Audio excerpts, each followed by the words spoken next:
ఇప్పుడు మీ అందరి చేత కవిత్వం రాయించాలని 20 ఏళ్ళుగా తపిస్తున్నాడు.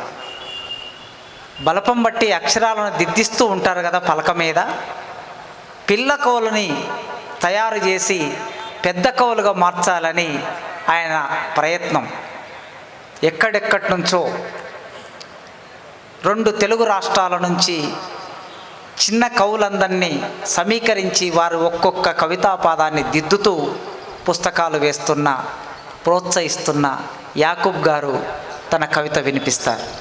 ఈ ఆర్ట్స్ కాలేజీ ప్రిన్సిపాల్ గారు గణేష్ గారి సాక్షిగా నేను ఈ యూనివర్సిటీ విద్యార్థిని, 1985-87లో తెలుగు డిపార్ట్మెంట్లో చదువుకున్నవాడిని అని ప్రేమతో, ఇష్టంతో నేను ఈ 35 ఏళ్ళుగా రాసుకున్న, ఇక్కడ చదువుకున్న జ్ఞానంతో నేను రాసుకున్న కవిత్వాన్ని తెలుగు శాఖకు ప్రిన్సిపాల్ గారి సమక్షంలో శాఖాధ్యక్షుల గారికి బహుకరించాలని తెచ్చుకున్నాను.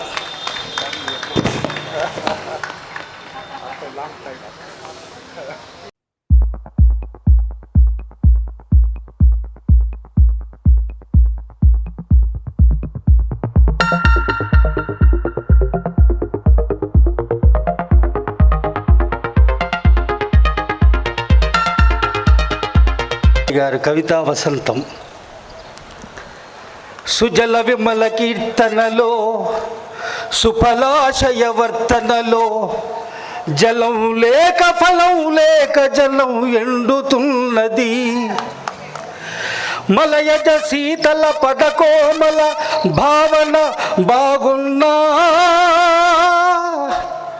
కంటి కంటిలో తెలియని మంటరగులుతున్నది. మంటరగులుతున్నది, తరం మారుతున్నది, ఆ స్వరం మారుతున్నది. వందే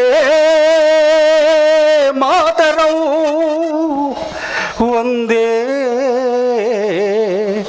మాతరం. ఆ నారాయణ రెడ్డి గారి దగ్గర నుంచి ఈ ఆర్ట్స్ కాలేజీకి ఆ వందే మాతరం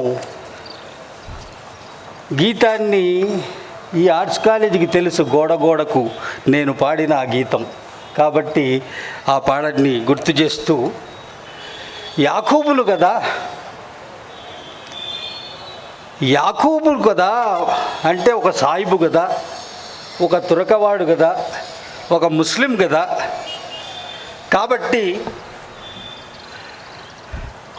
తెలుగు చదువుకున్న ముస్లిము, తురక, సాయిబు ఇవాళ ఏం మాట్లాడాల్సి వస్తుంది?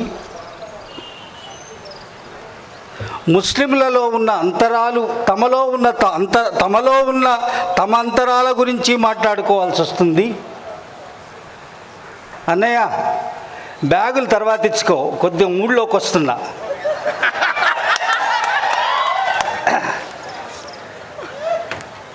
బ్యాగులన్నీ ఉండిపోవును.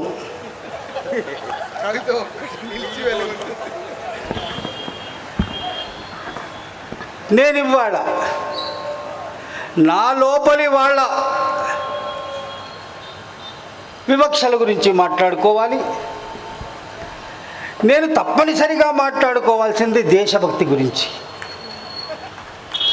ఆ తర్వాత నేను దేశభక్తి గురించి మాట్లాడకపోతే, నేను నా గురించి సెల్ఫ్ డిక్లరేషన్ ఇవ్వకపోతే బతకలేని ఒక దేశంలో ఉన్నాను. అక్కడ మొదలుపెట్టి నేను 3 కవితలు తెచ్చుకున్నాను. కానీ అన్న కాసిం గారు, నేను అవి చెప్తాను, ఒకటి మిస్ చేస్తాను. కానీ ఆ 3 కవితల్లో ఒకటేమో నా దేశభక్తి గురించి ఎట్లా చెప్పుకోవాలనేది ఒకటి, రెండవదేమో నాలోనే, నా ముస్లింలలోనే దూదేకులోళ్ళు, పింజారోళ్ళు, సాయిబు, పెద్ద పెద్ద నవాబులు ఉన్న దాంట్లో ఉండేటువంటి వివక్ష గురించి మాట్లాడుకునేది రెండోది. మూడవది అల్టిమేట్గా మనుషులు వాళ్ళని హ్యాండిల్ విత్ కేర్ అని చెప్పడం 3 అనుకున్నాను. ప్రేమిస్తే పొంగిపోయే మనుషులు, కొంచెం పలకరిస్తే హాయిగా దగ్గరకు చేరే మనుషులు పగిలిపోతారెప్పుడో. హ్యాండిల్ విత్ కేర్ అని చెబుదామనుకొని మూడవది. ఇవాళ నేను దేశభక్తి గురించి మాట్లాడాలి కాబట్టి దేశభక్తి కూర్చీ గురించి విరిగిపోతున్నాను. నాలో బీటలు వారుతున్న దేహం, కదులుతున్న మూలాలు, వేర్లు, పెళపెళలాడుతున్న మందిరాలు, మసీదులు, కమానులు, రంగు, జాతి, తెగ, భాష విరిగి ఆపై కూలి చీలుతున్న దేశం. ఆ మండుతున్న మంటల్లోంచి మీకోసం నిప్పును తెచ్చాను. పరీక్షించండి, చేతనైతే చల్లార్చండి. భుజ్ వీధుల్లో 20 ఏళ్ళ 30 ఏళ్ల క్రితం గుజరాత్లో భూకంపం వచ్చింది. భుజ్ అనే ప్రాంతంలో భుజ్ వీధుల్లో మసీదులు ఊడ్చి నమాజులు చేసుకోమని ఆహ్వానించిన హిందూ వీధుల్లోకి, భుజ్ వీధుల్లో మసీదులు ఊడ్చి నమాజులు చేసుకోమని ఆహ్వానించిన హిందూ వీధుల్లోకి భూకంపం ఎంత ప్రేమను తెచ్చిందో. మనుషులంతా కలిసి బతికేందుకు, కలిసి నవ్వేందుకు భూకంపాలే కావాలా, ఉప్పెనలే రావాలా? పచ్చి అబద్ధాల్ని నిజాలుగా మనమే పదే పదే నమ్ముతున్నాం. అవే నిజమని వాదిస్తున్నాం. పేర్లలోనో, ఉండే వీధుల్లోనో, పుట్టిన ఇళ్లలోనో వేరువేరు గీతలుగా మారిపోతున్నాం. ఎదురైతే ప్రేమగా పలకరించుకున్నాం. ఒకే గాలిని పతంగాలమై పంచుకున్నాం. ఒకే నీటిని నల్లాల్లోంచి వంపుకున్నాం. దవాఖానాల్లో, స్టేషన్లలో, రోడ్ల మీద రోగులమై, ప్రయాణికులమై, ఒకే జీవన సంక్షుభిత రహదారులమై సాగిపోయాం. పీడకలలు వచ్చినప్పుడల్లా ఒకేలా దుఃఖించాం. ఆకాశము తలనిమిరినప్పుడల్లా ఒకేలా తడిశాం. నా నెత్తురు నీ నరాల్లోకి ప్రాణమై ప్రవహించింది. నా గజల్ నీ సంగీతమై ఉప్పొంగింది. సరిగమలు, జానపదాలు ప్రతి గుండె మీద రాగాలై వెగిశాయి. అల్లా రఖాలు, బిస్మిల్లా ఖాన్లు, పండిత్ రవిశంకర్లు, భీమ్సేన్ జోషీలు ఒకే రాగపు బిడ్డల్లా కలిసి వెలిశారు. ఇప్పుడిదేమిటి? నిల్చున్న నేల మీద నీదో రాగం, నాదో బాణీలా. నిప్పుల్ని దోసిళ్లలో పట్టినట్టు బాధను భరించలేకపోతున్నాం. జీవన రేఖలకు అటు ఇటు నువ్వు నేను శత్రువులుగా మారిపోతున్నాం. నిజానికి మాకేం అక్కర్లేదు ఈ మరణ శాసనాలతో. మాకేం అవసరం లేదు ఈ అగ్నిని రాజేసే ఆజ్యాలతో. చెట్టు పూలను ప్రేమించినట్టు, నీళ్లు చేలను ప్రేమించినట్టు నేను ఈ నేలను ప్రేమించాను. చెట్టు పూలను ప్రేమించినట్టు, నీళ్లు చేలను ప్రేమించినట్టు నేను ఈ నేలను ప్రేమించాను. చెట్టు కొమ్మల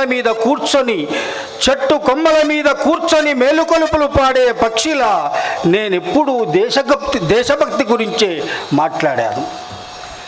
చెట్టు కొమ్మల మీద కూర్చొని మేలుకొలుపులు పాడే పక్షిలా నేనెప్పుడూ దేశభక్తి గురించే మాట్లాడాను. నా దేహాన్ని కోల్పోలేనట్లు, నా దేశాన్ని ఎవరి కోసమో కోల్పోలేను. నా దేశాన్ని ఎవరి కోసమో కోల్పోలేను.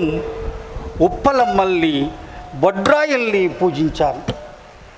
తంగెడు పూల మండల్ని బాలింతగా మా అమ్మ నా రాకకు గుర్తుగా దారి నిండా మా ఊరి దాకా పరుచుకుంటూ వచ్చింది. నేను ఏ ఊరి వాడినో ఈ పూలకు తెలుసు. పూలను ప్రేమించే ఈ గాలులకు తెలుసు. బందగీ పాడిన విముక్తి గీతాలు షోయబుల్లా ఖాన్, గులాం యాసీన్ రాసిన నల్ల నినాదాలు, గాలిబ్ గానం చేసిన మనోహరాలు, మగ్దూమ్ ఫైజుల మాటల మంటలు నేను వరించిన పదాలు. గాలిబ్ గానం చేసిన మనోహరాలు, మగ్దూమ్ ఫైజుల మాటల మంటలు నేను వరించిన పదాలు. సారే జహాసే అచ్చా అని, సారే జహాసే అచ్చా అని ఈ నేలను పూజించిన వాడిలో, మా తుజే సలాం అని తల వంచి మొక్కిన వాడిలో, కాశీ విశ్వేశ్వరుడి ముంగిట మైమరిచి షెహనాయి వినిపించిన వాడిలో ఇంకా ఇంకా ఏ దేశభక్తిని వెలికి తీయను? మెహదీ ఆసన్, గులాం అలీ రాగాల విశ్వజనీన సత్యాల ప్రేమల్లోంచి ఇంకే ద్వేషం గురించి ఆరా తీయను. నే వేసుకునే బట్టలు, పెంచుకునే గడ్డాలు, మాట్లాడే భాషలు నిలువెల్లా పరీక్షకు నిల్చునేటప్పుడు, నా కదలికలకు కుట్రల జాడలుగా ముద్రలేస్తున్నప్పుడు నేను హాయిగా ఎంతకాలం శ్వాసించను? ఇంకెంతకాలం కాలం నిప్పుల మధ్య దహించుకుపోను? హం బుల్బులే హై ఇస్కే అని తెగిన రెక్కలతో ఇంకెలా స్వేచ్ఛగా విహరించను? గురమ్మ తిరునాళ్ళలో నేను పెట్టుకున్న దండాలేమైనాయి? కోట మైసమ్మ, భద్రాచలం రాముడు, ద్రాక్షారామం, శ్రీశైలం శివలింగాలు, జానుపాడు సైదుళ్ళు, దయగల దర్గాలు, నాగుల్ మీరాలు నాలో ఉన్న ప్రేమైక జీవన గీతాలు. ఈ భూమి మీద చెట్లను తొలగించలేనట్లు, ఈ భూమి మీద చెట్లను తొలగించలేనట్లు ప్రాణవాయువు లాంటి నా దేశభక్తినెవరూ తొలగించలేరు. దేశభక్తి ఎవడి దొడ్లోనో పెంచుకునే పెరటి మొక్క కాదు. దేశభక్తి ఎవడి దొడ్లోనో పెంచుకునే పెరటి మొక్క కాదు విధానాలు నిర్ణయించడానికి. నిజానికి దేశభక్తి గురించి మాట్లాడినప్పుడల్లా ద్వేషాన్నే నా ఎదురుగా నిలబెట్టారు. అందుకనే అందరూ మాట్లాడడం ఆపేసిన దగ్గర నుంచే నేను మాట్లాడడం మొదలుపెట్టాను. అందరూ మాట్లాడడం ఆపేసిన దగ్గర నుంచే నేను మాట్లాడడం మొదలుపెట్టాను. జై హో.